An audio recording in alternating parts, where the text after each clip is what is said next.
Meron nag-viral na post si Francis Noel, pare. Sinabi niya na siya ay isang pastil business owner at gusto niya daw magpa-promote sa mga content creators. Isang baga na lang daw ang gumagana sa kanya. Tapos siya daw ang breadwinner sa kanila. So pambili niya ng gamot. Tapos kaya sa mga content creator, baka pwede nyo naman makonsider. At eto, nag-comment ako doon. Sabi ko, pre, kunin ko number mo, order ako at eto.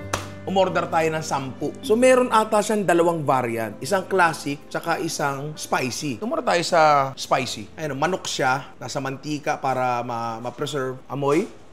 Hindi ka dito. Oo. Alam mo kung ano? Spaghetti. The perfect bite, pare.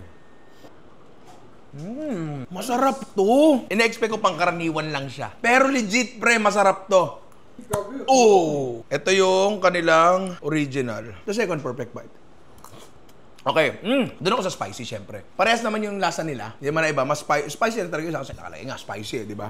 Okay ka sa spicy? Yes. Uy! Oh.